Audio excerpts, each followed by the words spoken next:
आप सभी लोगों को हार्दिक स्वागत है और एक अनुरोध भी है कि अपना अपना मोबाइल फ़ोन थोड़ा साउंड कम कर देना और बात ज़्यादा मत करना। और हमारे हिंदी सेल की तरफ से ये पहला कोशिश है ये श्रुति नाटक की, लेकिन जो भूल त्रुटि जो भी कुछ होगा तो हम लोग सब हिंदी भाषी है तो थोड़ा सा हम लोगों को क्षमा कर देना।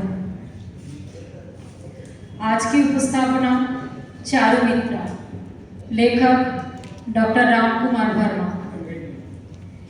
इस नाटक का सर्वप्रथम अभिनय इलाहाबाद यूनिवर्सिटी ह्यूमन्स हॉस्टल द्वारा कुमारी चंद्रावती त्रिपाठी एमए के निर्देशन में 16 नवंबर 1941 में हुआ था। इस श्रुति नाटक का प्रेक्षापट ईसा भी 261 सम्राट अशोक ने अपने शासन के 13वें वर्ष में कलिंग पर चढ़ाई कर दी है। उसका कारण यह है कि कलिंग नरेश सम्राट अशोक की सत्ता स्वीकार करने में अपना अपमान समझता है। उसने भारत के बाहर भी अपने उपनिवेश स्थापित कर रखे हैं। सम्राट अशोक को यह सहन नहीं हो सकता। उसने उज्जैन और तक्षशिला में आत्माभिमान की जो दीक्षा प्राप्त की है वो कलिंग नरेश की स्वातंत्र प्रेम से समझौता नहीं कर सकता। जब अशोक ने महाराज चंद्रगुप्त के वंश में जन्म लिया है तो कैसे अपने अधिकार से आंख मूंद सकता है। इस समय उसका राज्य उत्तर में हिंदुकुश से लेकर दक्षिण में पेनार नदी तक है और पश्चिम में अरब सागर से लेकर बंगाल की खाड़ी तक। सिर्फ कलिंग एक मतवाले नाग की तरह सिर उठाए हुए विषम दृष्टि से अशोक की ओर देखता है। अशोक उस नाग का सिर कुचलना चाहते हैं। उसने 2 वर्ष पहले कलिंग पर चढ़ाई कर दी है। उसकी सैन्य शक्ति अपार है। वे आगे बढ़ते चले जा रहा है। वे युद्ध की अतिरिक्त किसी भी विषय पर बात नहीं करना चाहते हैं। उनका शिविर इस समय गोदावरी तट पर है। शाम के 6 बजे है। सम्राट अशोक युद्ध से नहीं लौटे। उनकी रानी तिष्यरक्षिता शिविर में बैठे हैं। कमरे में निस्तब्धता है। तिष्यरक्षिता चित्र बनाने में लीन है। रुककर एक ही स्थान पर खड़ी रहकर वो चित्र भिन्न भिन्न कोणों से चित्र की ओर देख रही है। 2 क्षणों तक चित्र देखने के बाद वो अपनी तुलिका से दीपस्तंभ के पात्र पर शब्द करती है। एक परिचारिका प्रवेश करती है। अब आगे। चारू, देख ये चित्र कितने अच्छा बन रहा है। बहुत अच्छा महारानी। चारू, मैंने चाहा कि इसी जगह की प्रकृति का चित्र बनाऊं। यहाँ रहते रहते ये पेड़, ये झूमर, ये फूल मुझे बहुत अच्छे लगने लगा है। लता खिलती है तो मालूम होता है जैसे उसके सुहाग के दिन आए हैं। और गोदावरी तो ऐसे बहती है जैसे किसी की छूने पर उसे रोमांच हुआ है। तुझे भी तो ये जगह अच्छी लगती होगी। हाँ महारानी, मुझे बहुत अच्छी लगती है। तब तो ये युद्ध समाप्त हो जाने दे। फिर तेरा विवाह यही जगह रचाऊंगी। इन्हीं पेड़ों के नीचे मंडप होगा और इन्हीं फूलों से तेरी मांग भरूंगी। महारानी, आपका चित्र बहुत अच्छा बना है। तू अपने विवाह के बाद इस तरह उड़ा देना चाहती है। इसी चित्र में तेरा विवाह का भी चित्र होगा। महारानी, आप अपनी तुलिका को कष्ट ना दें। आपकी कला हम लोगों के लिए बहुत ऊंची है।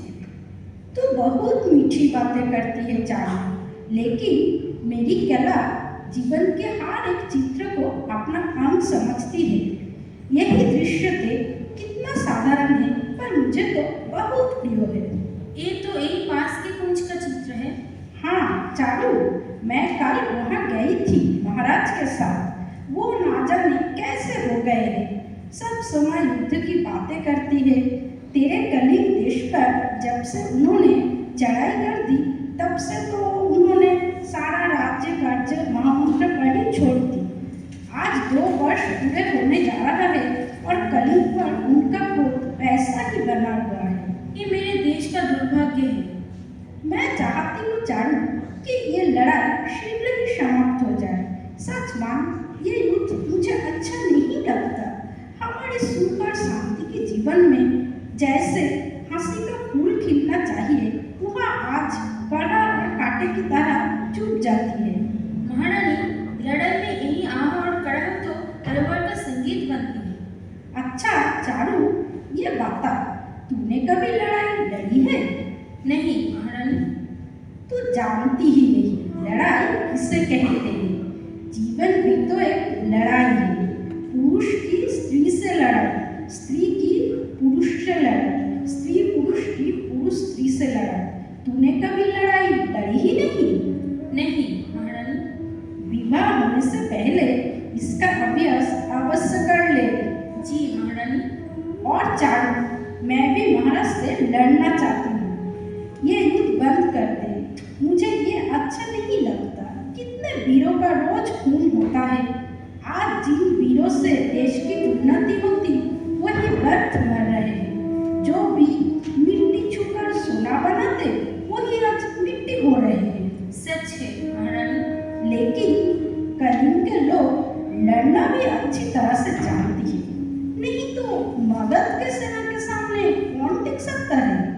2 वर्षों से तो ये लड़ाई चल रही है। अभी बहुत वर्षों तक ये लड़ाई चलेगी महारानी। क्या क्या चालू? तू महाराज की शक्ति का अपमान करती है? महारानी क्षमा कीजिए, इसमें महाराज की शक्ति का अपमान नहीं है। मेरे कलिंगों के लोग वीर हैं। वे माता की तरह अपनी भूमि का आदर करते हैं। जब तक एक भी वीर है, तब तक तो कलिंगों की जय का घोषवाल को सहन करना ही होगा। तू विद्रोह की बातें करती है चारू? महारानी, मैं विद्रोह की बातें नहीं करती। मैं अपने देश का गौरव की बातें कर रही हूँ। तब तो तू महाराज के साथ विश्वासघात भी कर सकती है। महारानी, मैंने महाराज की सेवा उस समय से की है जब उनका राज्याभिषेक भी नहीं हुआ था। आपकी चरणों की छाया में मैं बड़ी हुई हूँ। जब मैं महाराज की सेवा में कलिंग से आई थी, तब तो युद्ध की कोई बात ही नहीं थी। आज मेरा देश कलिंग संकट में है, तो महारानी मुझे उसके संबंध में कुछ कहने की आज्ञा भी नहीं मिलेगी। चारू, तुझे पूरी आज्ञा है, किंतु मैं महाराज का अपमान सहन नहीं कर सकती। संसार में उनका अपमान करने की क्षमता किसी में नहीं है महारानी, और मैं तो उनकी आजन्म सेविका हूँ। लेकिन जब से कलिंग युद्ध हुआ है, तब से मैं महारानी होकर भी तुझसे डरती हूँ। महारानी, आप मुझे आत्महत्या की ओर प्रेरित करती है। अरे मैं तो तुझसे ऐसे ही कह रही थी चारू। तू भी कभी हमसे विश्वासघात कर सकती है? चारू, मुझे प्यास लग रही है। जो आप लेकिन चारू, ये युद्ध मुझे नहीं चाहिए। कितने दिनों से इस शिविर में रहते हुए जैसे मेरा सुख सपना बनता जा रहा है।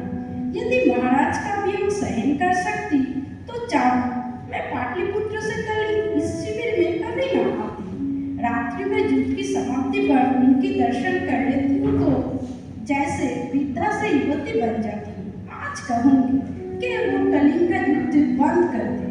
वीरों का स्वतंत्र श्वास लेने देना भी तो दया की उत्तपन विजय है। मुझे तो इस विजय पर ही संतोष है। आप देवी हैं। फिर बतला, क्या उपाय करूं चारू? महाराज तक्षशिला में रहकर बड़े क्रूर कर गए हैं।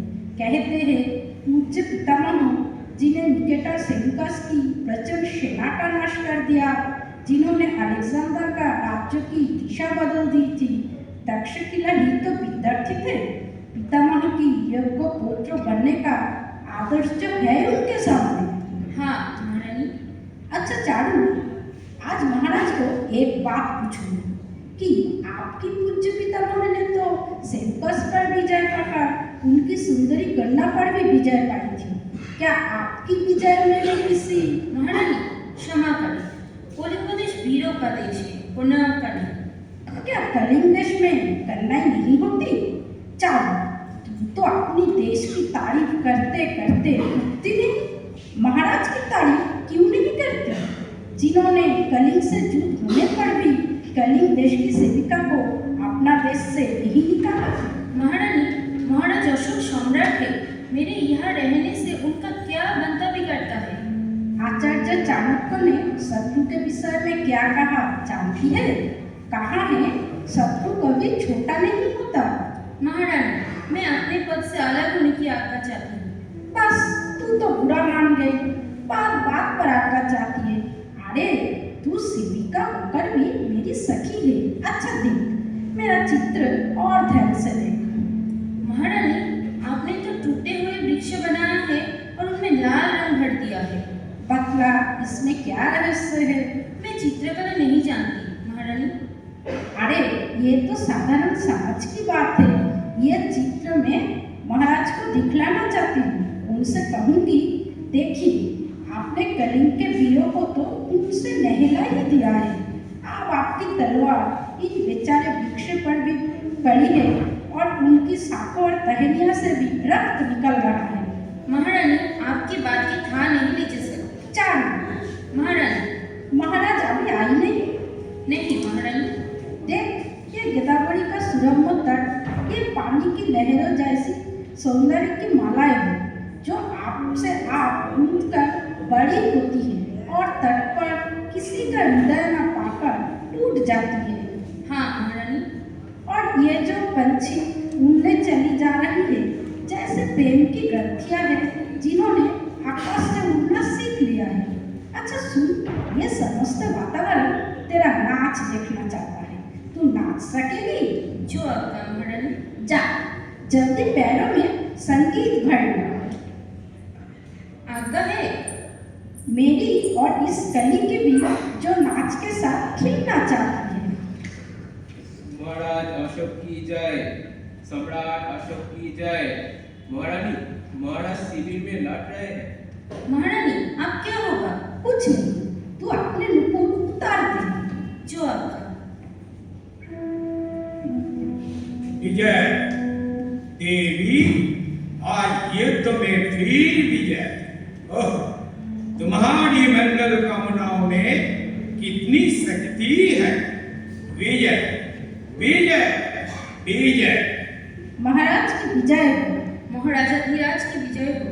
देवी, चारों की संख्या बहुत अधिक थी। ऐ हाथी और घोड़ जैसे दुर्भाग्य की तरह अड़े हुए थे, लेकिन तुम्हारी मंगल कामना ने मुझे और मेरे वीरों की ऐसी शक्ति दी कि वे सूखे पत्थरों की तरह बिखर कर चूर हो गए। मेरी शक्ति के पीछे देवी तुम्हारी मंगल कामना है। चारों मित्रा, देवी पर पुष्प वर्षाओ। अरे ये क्या है? नृत्य संगम भूमि से रंगभूमि। चारू, महाराज क्षमा चाहती हूँ। मेरी युद्ध भूमि से केवल भैरवी का नृत्य ही हो सकता है, चारू मित्र का नहीं। महाराज। और उसे भैरवी नृत्य से तलवार का संगीत होगा, नुपुर का नहीं। महाराज। मेरे युद्ध के उत्सव में कमलता भरने वाली चारू मित्र, तुझे क्या पुरस्कार चाहिए? रत्नों की हार, मोती की माला? मुझे दंड दीजिए महाराज। मेरे युद्ध के उत्सव से कमलता भरने वाली चारू मित्र, तुझे दंड नहीं मिलेगा। तो इस नीति से मुझे युद्ध करने से रोकना चाहती है? स्त्री, कलिंग से उत्पन्न शनि कलिंग का ही साथ लेगा। विश्वासघातिनी चारू मित्र। राजू। जी महाराज। राजू, चारू मित्र जलते हुए अंगने पर नाचना चाहती है और तैयार है। जो आज्ञा। चारू मित्र, दूसरे पैर में भी नुपुर पहन ले। एक पैर से पूरी ध्वनि नहीं निकलेगी। दुस्सह नुपुरों की प्रतीक्षा में है। महाराज, देवी, महाराज, चारू का दोष नहीं है। देवी चारू का दोष नहीं है? ये कैसी बात कहती?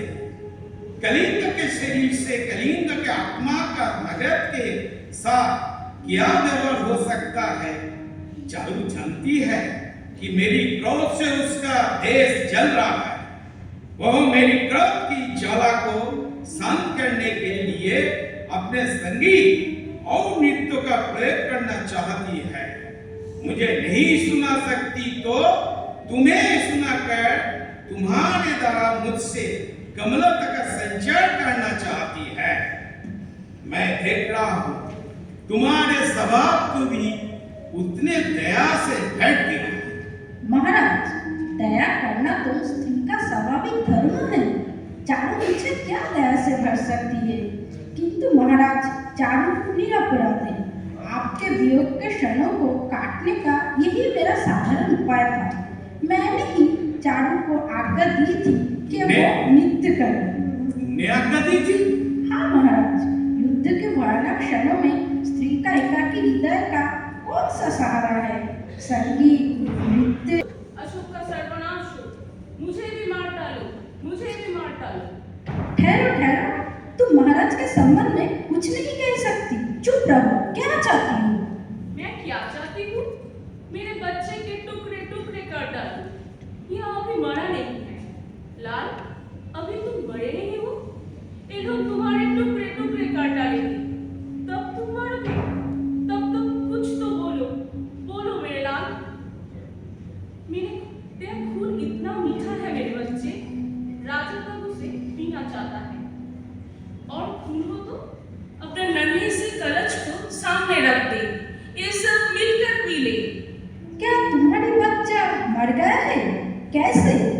अशोक राक्षस ले गया मेरे बच्चे को। राज नहीं चाहता था मेरा लाल, लेकिन लाल को अशोक ले गया इसे। ये क्या कह रही है तुम? ठीक ठाक से बतलाओ, तुम्हारा न्याय होगा। ये बच्चा कैसे मरा? मुझे न्याय नहीं चाहिए, नहीं चाहिए। पाटलिपुत्र से न्याय उठ गया। इसके पिता को सैनिकों ने घेर कर मारा, और जब मैं इसे बचाने लगी तो इसके फूल से कलश में भाला घुसट दिया उन राक्षसों ने।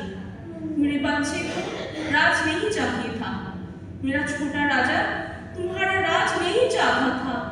तब मैं इसे ठहरो, मैं उन दुष्टों के दंड दूंगा। वीरों के लिए उनका भला है, शिशुओं के लिए नहीं। महाराज, न्याय होना चाहिए बेचारी स्त्री का। होगा, और अवश्य होगा। मैं न्याय लेकर क्या करूंगी? लाओ महाराज, मैं तुम्हें राज तिलक कर दूं, अपने बच्चे का खून का तिलक लगाकर। महाराज अशोक, चक्रवर्ती अशोक। मैं अभिनय करूंगा। राजू जी महाराज। इस स्त्री को विश्राम शिविर से ले जाकर अपराधियों की पहचान करा। मैं अभी आता हूं। जाओ। जो आज्ञा। और सुनो, उन अपराधियों के बंदी कर मेरे सामने उपस्थित करना, समझे? जो आज्ञा। चलो। मेरा बच्चा, मेरा लाल। महाराज, मुझे मूर्छा सी आ रही है। देवी, विश्राम कर, मैं अभी न्याय करूंगा। महाराज, ये रक्तपात अब बंद हो। एक छोटी सी घटना राज्यों की बढ़ती हुई बेल को काट दे। ये घटना तुम्हारा चित्र नहीं है देवी, जिसमें तुलिका से हल्के झटके से राज्यों की बेल कट जाए। देवी, युद्ध में तो ये सब होती है। महाराज, मैं क्या करूं?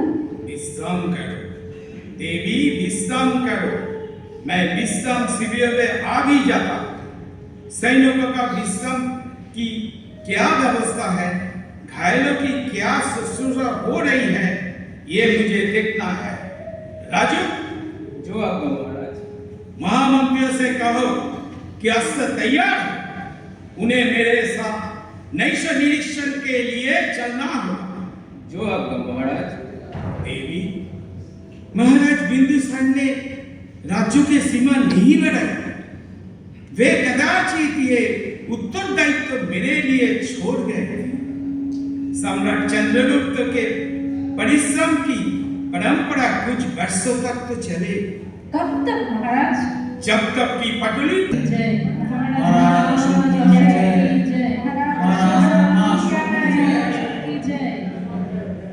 महाभिक्षु, आज से मैं हिंसा किसी रूप में नहीं करूंगा और देखूंगा कि किसी मनुष्य का रक्त इस पृथ्वी पर ना पड़े। प्रत्येक स्थान पर, सिंहासन पर, अत्तपट बिहार में मैं जनता की सेवा करूंगा। आज से मेरा महान कर्तव्य होगा कि मैं सब जीवों की रक्षा का अधिक से अधिक प्रबंध करें। देवनाम प्रियदर्शी महाराज अशोक का कल्याण हो।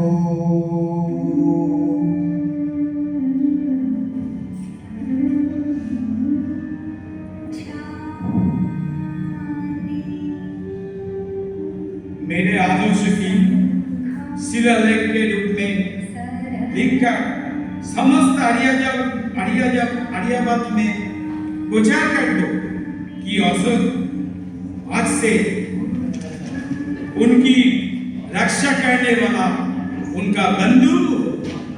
महाराज अशोक की जय। महाराज अशोक की जय। महाराज अशोक की जय। जय। इस घटना का बाद सम्राट अशोक ने अपनी भावनाओं को बदल दिया और वो अत्याचारी अशोक ने धर्माशोक बन गए और बौद्ध धर्म प्रचार करने के लिए लगे। नमस्कार।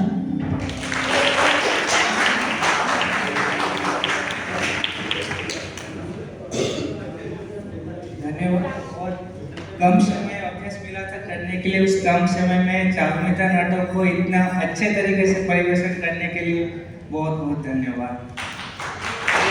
अच्छा, एक बात है, ये नाटक ये कलेक्शन जो है संग्रह वो भाग्यजय शतपथी की है। चारुमित्र नाटक में राजा अशोक के चरित्र पर श्री परेश चक्रवर्ती,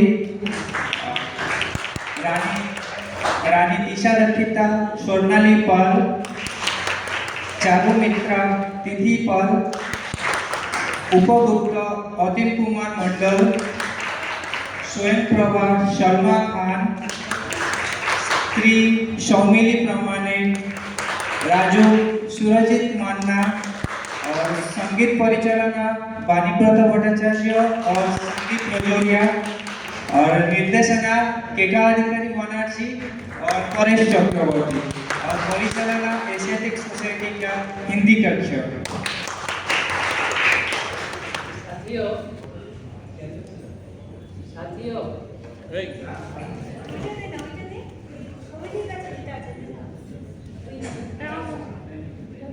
साथियों, हिंदी पखवाड़ा के दौरान जो हमारा आखिरी कार्यक्रम आज रहा, इसी साथ इस साल के लिए ये कार्यक्रम समाप्त हो रहा है। आपने देखा होगा इतना अल्प समय में इतना सुंदर रूप से, जो मैं बचपन में पढ़ने में पढ़ा कैसे चंडाशोक धर्माशोक हो गया था, ये खुद देखने को मिला आज मंच पर। और ये हमारा पात्र मित्र बहुत अच्छा ही किया। तो ये लगता कि ये जो आज शुरुआत हुई, अगला दिन में फिर भी अच्छा प्रदर्शन देखने को मिलेंगे हमको। इसके साथ साथ हमको भी थोड़ा हिंदी का इस्तेमाल ज़्यादा से ज़्यादा करने को मिलेगा। इसी साथ आपको सबको धन्यवाद। आर्थिक शुभकामनाएं। सर, एक छोटा प्रोग्राम है, छोटा सा, क्योंकि हम लोगों को ये मेमेंटो देना है। 2 प्रतियोगी बाकी था, वो स्नेहा अग्रवाल है। अनुरोध करूंगा हमारे महासचिव महोदय और कोषाध्यक्ष महोदय और हमारे साथ उपस्थित है हमारे भाषा विज्ञानी सचिव मंच में आने के लिए, हमारे चारों मित्र